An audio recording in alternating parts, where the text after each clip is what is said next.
Hey guys, it's Mike at Wiltrack Construction, and today we're bringing you back to our custom home here in Palm City. Right now we're inside of the master bathroom, specifically we're inside of the master shower. There's a lot of things we had to do and plan ahead of on this project to make sure everything worked as planned. There's a lot of pieces that need to flow together to make sure that the final vision is executed correctly. Right now the pan we're sitting in is pre-pitched, pre-floated to the lineal drain on one side, and there's a minimal pitch where the tub will be. As you can see, there's waterproof underneath it. They've got their mud bed on top where it's pitched one way, and they've got their wonderboard on the other, and that's also waterproofed.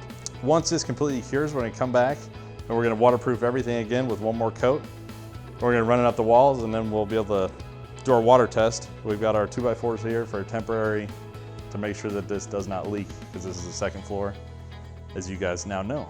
Inside of the shower, we've got a lot of stuff going on. There's a lot of pieces, a lot of parts that have to make sure that they work correctly, so you don't come into your shower and you're on one side of the shower and you're trying to turn on the upper portion and it doesn't work the right way.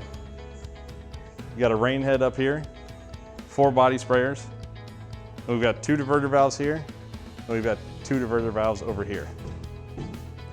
These 2 diverters run specifically just the body sprays. The ones behind me will run the rain head and the shower head for the other side. Once we set the tub, after we get the tile laid out, all the drains are in, everything's temporarily waterproofed, then we'll be able to install the final fixtures, and you'll be able to see this tub that we've kind of spoke about a lot on. We pulled it in on a crane. It's had quite a long journey, and now it'll be nice to see here in the next few weeks the final product. So this is the update for the master bathroom. Stay tuned as we get further along, and we'll explain the waterproofing and the shower process as we go. One of the other details in this house that I wanted to touch on is the ceiling. A lot of people just think a drywall ceiling, you just put it up underneath the trusses and you're done. Unfortunately, most wood in Florida isn't straight, and if it is straight, most of the time it doesn't stay straight. That's why you see we use metal framing for the interior walls, so everything's level line straight. You can look down it, there's no bows, no warps, and there won't be any issues down the road. Unfortunately, you can't make trusses out of this thin metal. So what we've done is we've actually framed down the trusses to make them perfectly level, perfectly flat.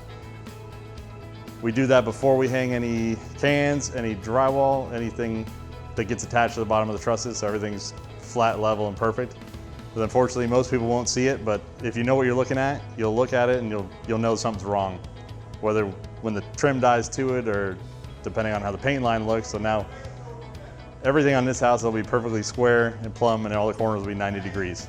As far as this master ceiling detail, we decided to put this in before we drywalled, and we did it before we got our insulation in. So that'll help aid in the layout of the cans. So the lights will be exactly where they're supposed to be. They're laid out in the ceiling to where they sit in between all the joints, and they're all supposed to be spaced accordingly. And the reason why we do that beforehand is so we can add the detail to the end. We're actually gonna do an octagon trim around the inner perimeter of this that'll really look neat on this black ceiling. And the outside edges will all be trimmed out of wood, so everything will be perfect. And this is a finger joint pine. We decided to go that route because we could have spent the money on the expensive wood, but unfortunately we're just gonna end up painting it black. And you don't gain any benefit by using a cedar or cypress or any type of hardwood if you're gonna end up just painting it black in the future.